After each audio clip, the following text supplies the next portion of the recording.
Жер жүзүндө миллиондогон адамдар жыл сайын өз мекенин таштап башка өлкөлөргө кетүүнү чечишет. Качкындар согуштук жана башка кырдаалдан улам өз өлкөсүн таштап кетүүгө аргасыз болсо, эмгек мигранттары ыңгайлуу жашоо деңгээлин издеп жашаган жерин алмаштырышат. Дүйнө бойлой көрсөтүүсүнүн кезектеги чыгарылышында дал ошол жакшы жашоо издеп жашаган жерин алмаштырган мигранттар, аларды эң көп кабыл алган өлкөлөр тууралуу айтып беребиз. Бириккен Улуттар уюмунун маалыматында 2019 жылдын ортосунда дүйнөдөгү мигранттардын саны 1990 жылга салыштырмалуу дээрлик 2 эсеге көбөйгөн. Тагыраагы 90 жылы 153 миллион адам жашаган жерин алмаштырса, 2019 жылдын ортосунда кыялдарын ишке ашыруу үчүн жер которгондордун саны 272 миллион кишиге жеткен.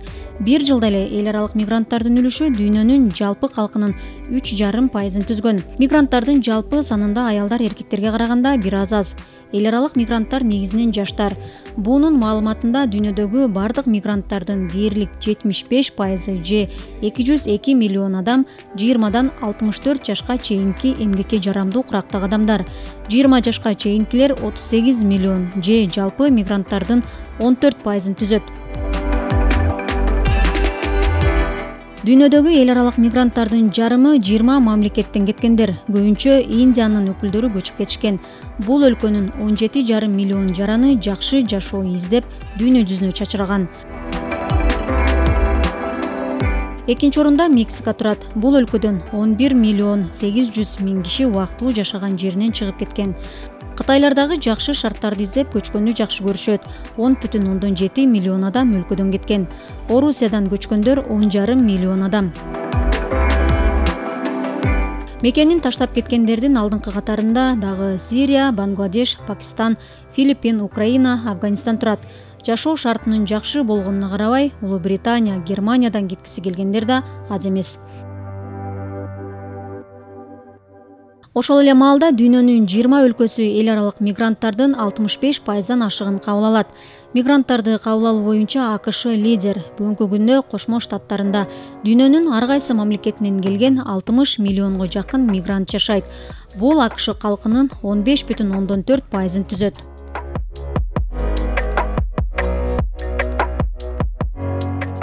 Германия мигранттар үчүн жагымдуу болгон экинчи өлкө. Бүгүнкү күндө бул мамлекетте сырттан келип жашагандардын саны 13 миллион адамдан ашат жана жалпы калктын 15,7%-ын ээлейт.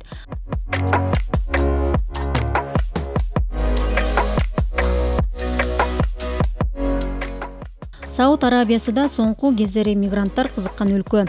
13 миллиондон ашык адам көчүп келген жана бул мамлекетте жашаган элдин 38%-дан ашыгын түзөт. Россия Федерациясынан ушул күнгө чейин 10 миллиондон ашык адам жакшы жашоо издеп башка өлкөлөргө кетсе, 11 миллион 600 миң адам дал ушул мамлекеттен жакшы жашоо издеп келишкен. Мигранттарды кабыл алуу боюнча Россия дүйнө өлкөлөрүнүн арасында 4-чү катарда турат. Келгендердин басымдуусу Борбор Азия мамлекеттеринин жарандары. Кыргызстандан эле соңку 30 жылда миллиондон ашык мигрант барган.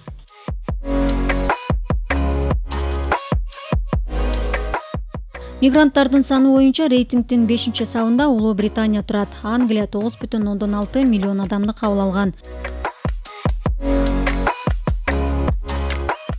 Экинчи бештикте Бириккен Араб Эмираттары турат. Ал 8,6 миллион мигрантка эшигин ачкан. Бириккен Араб Эмиратындагы мигранттардын үлүшү бул өлкөнүн жалпы калкынын 87,9%-ын түзөт. 7 жана 8 сапта Франция менен Канада турат. Алар 8,3 миллион мигрантты кабыл алган. Австралия жана Италия миграция боюнча кызыктар өлкөлөрдүн алдыңкы сабында. Бунун маалымат боюнча мигранттар үчүн жагымдуу 10 мамлекеттин катарына Испания, Түркия, Индия, Украина, Түштүк Африка Республикасы, Таиланд, Малайзия да кирет.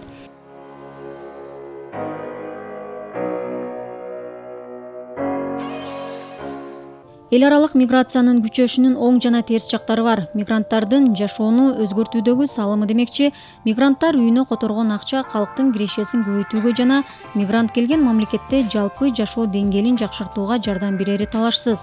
Экинчиден, эл аралык миграция кабыл алуучу өлкөгө арзан жумушчу күчүн же тескерисинче квалификациялуу адамдык ресурстарды тартат. Суроо талап кылынган адистер кетип жаткан өлкөлөр үчүн бул процесстин келечекте терс кесепеттери болушу мүмкүн. Үчүнчүдөн, дүйнөнүн кээ бир өнүккөн өлкөлөрүндө, негизинен Европа жана Япониянын жана Түштүк Корея сыяктуу өнүккөн Азиянын өлкөлөрүндө эмгекке жарамдуу калктын үлүшү жыл сайын азайып барат. Ал эми эмгекке болгон суроо талап ошол эле ойдон калууда. Башка өлкөлөрдөн келген мигранттардын жардамы менен эмгек рыногундагы суроо талап менен сунуштун ортосундагы теңчилик маселесин чечүүгө болот. Мисалы, The Wall Street Journal гезити билдиргендей, Түштүк Корея өндүрүш, балык оолоо жана экономиканын башка тармактарындагы кадрлардын жетишсиздигин толтуруу үчүн Пакистан менен Непалдан келген эмгек мигранттар үчүн жылына 45 миңге жакын виза берет. Ал эми Тайвандын мигранттар боюнча мыйзамы ооруларды кароого жардам бере турган чет элдик жарандарды тартууну колдойт. Эл аралык миграцияга каршы негизги аргумент бул мигранттар кабыл алуучу мамлекетте пайда болушу мүмкүн болгон чыңалуу саясий, экономикалык же социалдык жана анын натыйжасында пайда болуучу чыр-чатактар. Дагы бир себеби мамлекеттик бюджетке мигранттар үчүн социалдык төлөмдөрдүн эсебинен кошумча жүктүн пайда болушу. Дүйнөлүк процесстин оппоненттеринин дагы бир аргументи кабыл алуучу өлкөдөгү жумушка болгон атаандаштыктын күчөшү менен байланыштуу. Бул эмгек акынын төмөндөшүнө таасирин тийгизиши мүмкүн.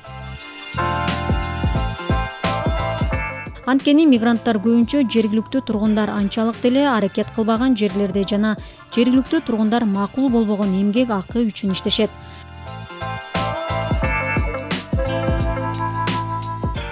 Кыргызстандын калкыда жакшы жашоо издеп чет өлкөгө кетүү боюнча Борбор Азия мамлекеттеринин арасында алдыңкы орунда турат жана сырттан жакшы жашоо издегендердин саны бүгүн дагы азая элек.